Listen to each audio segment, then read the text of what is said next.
Merci à Frédéric donc, pour ces informations. Je ferai une deuxième vidéo donc spéciale pour le Luxembourg puisque Frédéric m'a pré-mâché le travail, m'a envoyé donc les informations que j'avais vues aussi sur Google, qui est que ils ont trois aides actuellement. Donc une pour la voiture, une autre pour donc ce qui est panneau et donc la charge. Donc concrètement, je te mettrai toutes les informations en bas. Les Luxembourgeois ont le droit à 6 000 euros. Je ne sais pas pourquoi il est passé donc par le site belge, mais que ça soit en Belgique ou au Luxembourg, le prix sur les BYD d'une manière globaux, d'une manière globale, donc c'est global. La CIL, mais encore une fois, et tous les autres modèles, mais je trouve que le prix il est démentiel, même sur la CIL U, et il est fou. On est à 30, un peu plus de 37 000 euros. Hein. Je te remettrai donc les informations juste ici que j'ai captées. Et en Belgique, la CIL BYD est à 39 000 euros. Donc, tant mieux. Voilà, donc à un moment donné, ça s'appelle l'arroseur arrosé. Et moi, je me félicite, je suis désolé, mais de me dire que les constructeurs chinois ont décidé de nous mettre des prix qui sont cohérents par rapport à leur marché, puisqu'on ne comprenait pas pourquoi ça doublait, alors qu'en fait, même si on rajoute les taxes, les frais, les machins, les bidules, ça reste très, très, très correct.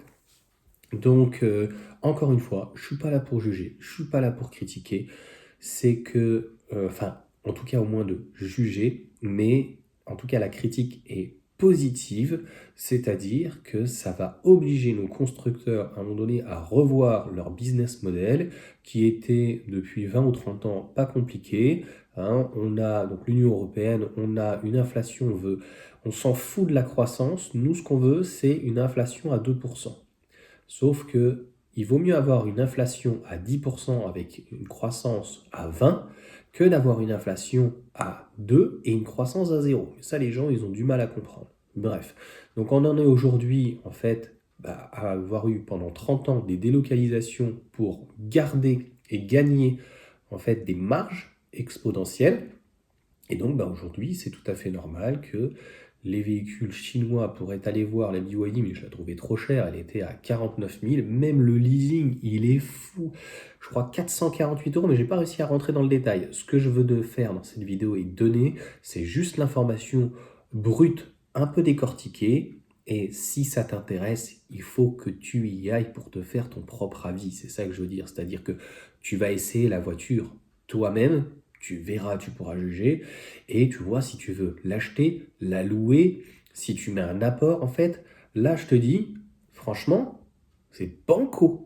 39 000 ou 37 000 euros, mais même la CIL U, elle est en leasing à 349 euros, je crois. Bref, j'ai pas vu donc les conditions. Je te mets en lien de description la partie luxembourgeoise et la partie belge. Et au Luxembourg, donc il y a encore, donc, a priori, 6 000 euros. Mais cela n'empêche pas aux autres pays de l'État membre, puisque en fait c'est Schengen, logiquement de pouvoir aller acheter un véhicule en Belgique. Je vois pas où il y a le souci. À partir du moment où tu payes ta TVA en Belgique, si par contre tu payes entre guillemets que tu es une société hors taxe, il faudra que tu viennes payer ta TVA en France. Hein. C'est comme ça que ça se passe logiquement. Mais à partir du moment où tu payes ta TVA et tout, je vois pas pourquoi on pourrait pas aller commander et se faire livrer un véhicule donc au Luxembourg. Par contre, si c'est le Luxembourg, tu ne bénéficieras pas du bonus. Et alors, je ne sais pas pour nos amis flamands si, comme c'est en dessous de 35 000 euros le plafond pour l'achat, donc il n'y aura pas la CIL, mais si la CIL U peut-être elle passe ou il y avait une remise ou quoi, est-ce qu'il y a l'éligibilité? Je ne peux pas tout maîtriser, en tout honnêtement, les autres pays ou quoi, mais je vais essayer quand même de te donner le maximum d'informations. Et pareil, je te ferai une vidéo peut-être dans la journée ou le lendemain, c'est pas très important si elle est faite un peu plus tard, sur toutes les aides qu'il peut y avoir donc, au Luxembourg et quelqu'un s'il cherche ou qui se pose des questions. Et je pars du principe que voilà, je suis pas là pour. À un moment donné, il faut que les autres aussi travaillent. Je vais pas te prendre la main et aller dire, vas-y, je te dis juste, même à 39, même 37 000, c'est juste exceptionnel. 39 000 euros, elle est moins chère que la Model 3. donc avec batterie LFP, un très bon véhicule. Je pense qu'à ce tarif-là, ça peut être très intéressant de la prendre en 4 roues motrices, puisqu'en France, de mémoire, elle est à 2 ou 3 000 euros d'écart. Donc je te donne mon avis, je te donne le minimum d'infos, et il faut foncer, hein. Donc s'il y en a en tout cas qui ont eu cette proposition, ou qui ont déjà acheté donc une BYD dans ces conditions-là, bah, qu'ils n'hésitent pas. Pareil, l'Atto 3, je l'ai vu en Belgique, hein, si je dis pas de bêtises, parce que ça a été compliqué avec Frédéric le pauvre, il n'arrivait pas à me basculer le site luxembourgeois, ça passait toujours en Belgique. Mais l'Atto 3 est à 34 000, si ma mémoire est bonne, tu vois, parce que c'est vraiment compliqué d'avoir tout en tête. Nous, de mémoire, elle est avec une remise à 30 000, tu vois, donc en fait, il va falloir un peu pondérer tout ça, et encore une fois, un Belge qui chercherait eh bien, une Atto 3, si elle est moins chère en France, logiquement, il doit pouvoir l'acheter, et tu payes ta TVA, tes 20% en France, et puis après, c'est juste en fait au niveau de l'immatriculation. Bon, je pense que logiquement, il n'y a pas de problème. Enfin, voilà, aux dernières nouvelles, hein, moi j'avais acheté un véhicule d'occasion en Allemagne. Voilà, après, il faut juste faire les démarches. C'est pas très compliqué puisque le véhicule est homologué pour l'Union européenne. Donc, je pense même peut-être qu'il doit pouvoir faire toutes les démarches administratives, tu sais, à côté de la frontière belge. Donc, voilà pour cette vidéo. Et qui est juste folle. Donc, voilà. Merci en tout cas à BYD de nous proposer des véhicules qui soient beaucoup plus cohérents. Et puis pareil pour le groupe, donc SAIC. Il manquera plus que le constructeur, en tout cas Geely, même si les tarifs de le X30 est plutôt intéressant. Mais là, clairement, on ne fait pas mieux. Et preuve que malheureusement, le bonus risque peut-être de continuer l'année prochaine, parce que là, ça met une pression énorme sur les gouvernements européen, ça va être très très dur, hein, très très très dur, hein. À 39 000 euros, t'as même pas un Scénic, hein. Enfin, va voir la qualité du véhicule. Franchement, c'est pas parfait, hein. Elle est pas parfaite, mais pour une première monture, tu sens que là, c'est très très très très sérieux. Et comme dirait l'expression, la BYD, ils ne sont pas là pour enfiler des perles, et c'est le futur, je pense, numéro un mondial qui détrônera de toute façon à terme Toyota. Alors, petit aparté quand même, parce que je sens bien qu'il y en a qui vont me dire oui, mais Johan, tu racontes n'importe quoi, et on va essayer en tout cas d'être un petit peu plus précis. Donc, comment ils arrivent en fait à ce tarif-là? C'est-à-dire que en France, mais aussi que ce soit en Belgique, Luxembourg ou ailleurs, on voit que si on parle de la cible, parce qu'en fait, il va falloir comparer, il va falloir que tu ailles bosser, il va falloir que tu ailles vérifier minutieusement chaque véhicule. C'est la cible, donc la version design, donc la finition design. Et donc, elle est tout à peu près au même tarif, c'est-à-dire aux alentours des 47 000. Sauf qu'en France, il y a aussi une remise. Elle est à 43 000, ce qu'il n'y a pas logiquement en Belgique ou au Luxembourg. Par contre, ils ont une autre finition, confort, qui est très bien, qui a déjà le cuir, qui est déjà tout optionné.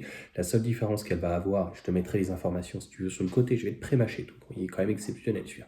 Donc en gros, au lieu d'avoir du 19 pouces, tu auras du 18, écoute, c'est très bien. C'est quand même des jantes en alliage. Tu vas avoir donc moins de puissance. Donc le véhicule, au lieu de faire, c'est vraiment toute mémoire, c'est je crois 5 secondes 9.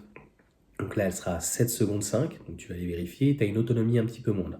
Donc au lieu d'avoir 560, la 4 roues motrices fait 520. Donc là, tu auras 460 km. Donc, tour de passe-passe, je pense que on va peut-être nous la proposer aussi en France, et ça suffit largement. C'est-à-dire que on pourrait même imaginer avoir une BYD Seal beaucoup plus petite, parce qu'elle est quand même très grande, et avec 460 km d'autonomie en chargeant à 100% en LFP avec les batteries donc Blade, avec pas forcément un moteur plus puissant, 7 secondes 5, c'est déjà très bien en propulsion. Bien, franchement, encore une fois, qu'est-ce qu'on a comme équivalence, et surtout en Belgique, à 39 000 euros, qu'est-ce que nos amis belges ont en propulsion? 7 secondes 5. Je n'ai plus les tailles exactes de la dimension du véhicule, on est pratiquement à 5 mètres, hein. Enfin, ça fait, je crois, 4,80 m, 4,90 m, enfin, le véhicule est un peu plus grand qu'une Model 3 de 4,72 m, donc c'est très bien. Franchement, c'est je pense, en berline, même en limite type SUV, le meilleur rapport qualité-prix. Donc voilà, je t'intégrerai les informations, et après il faut aller chercher en fonction de ton pays.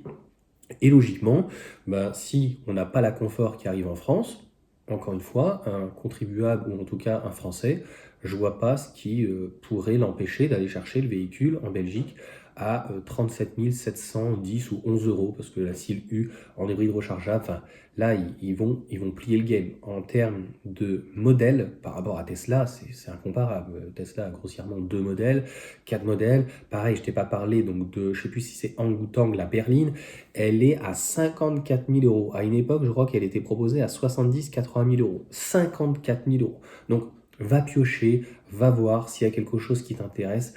Il y a tellement d'offres, tellement de choses à dire que je ne vais pas passer sur une vidéo de 20 minutes, enfin de 20 minutes, pardon, d'une heure.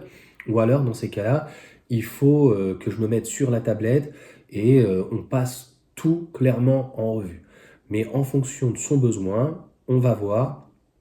J'ai vu aussi que je crois que c'est la Dolphin qui a 250-279 euros. Enfin, voilà, c'est un truc de malade. Allez, sur ce, ciao à tous.